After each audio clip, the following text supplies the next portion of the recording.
So they have this new technology called BIM, or Building Information Modeling, where instead of traditionally designing your building in 2D, using like 2D CAD plans, blueprints, that kind of thing, they'll design the building in 3D. That 3D model never makes it into the field, and we consider that to be a big problem. They take this 3D and they make a 2D blueprint and they print it. If you walk these construction sites, you'll see binders everywhere of these huge things, just paper and paper and paper, and they get refilled. They chuck the old binder out and the new one comes in with the new design plan.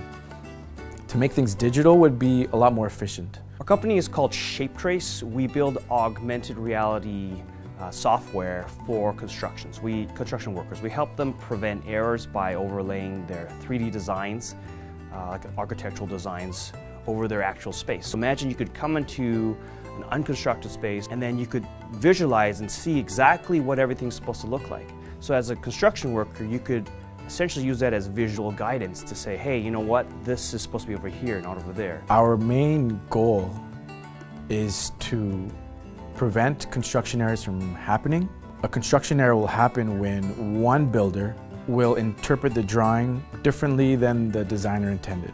The cost of fixing a construction error, we found, increases exponentially as time goes on. So that's delays, that's people waiting around, it's ordering new parts, it's a big mess. So if we can catch that construction error very early, it's easy to fix, it's cheap to fix, and it's fast. The way we do it is we take the 3D design plan, throw it onto a mobile device, and now it's a layer of augmented reality. So the room's empty, and you point your tablet towards this corner, and you can see every pipe and where it's supposed to turn, and all these details you can see very intuitively instead of trying to figure it out on a 2D blueprint. Having the 3D where you can toggle on and off all the layers and see who else is working in that space will prevent a lot of construction errors from happening. Everyone's certain that they're working on the latest version. It's a lot easier to track the changes. So the company's 3 or 4 years old.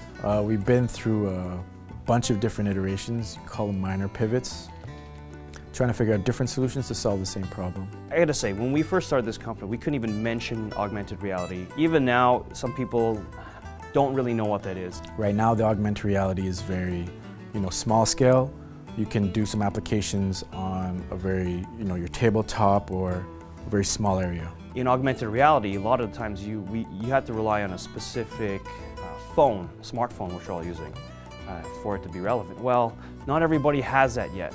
It's ready to be used, however, the people may not be ready to use. You can't force somebody to use something. So we decided to put the company on hold, still develop the technology, but say, okay, you know what, the market's not ready. Let's put it on hibernate and let's do something simpler now. Put it into someone's hands and let them use it very intuitively for the first time.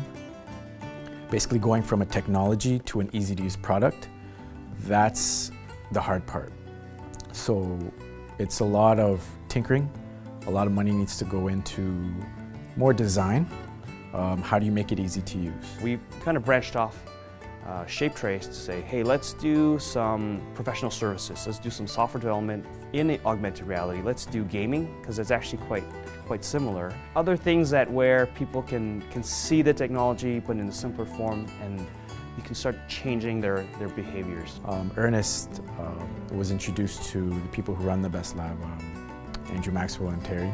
I guess they thought we were a good fit. They could help us out getting started, provide a lot of feedback, provide a lot of guidance.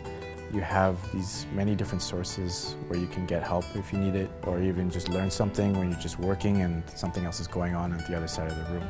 At Best Lab, you have the directors who are people who've been there, done that. The thing about startup world now, especially tech startup, is there's a lot of people who like the industry, who happen to be in it, but who don't have the scars on their back. The Best Lab, the directors have scars on their back, so they can say, we've been here, we've been in the best places in the world that do innovation. Here are the scars on my back, and this is what you should do. You get a lot of, advice flowing around. I really like that about the lab. Here's the advice, you go make your decision on where to go. And also, we got to hire some of the best students who happen to come through Best Lab.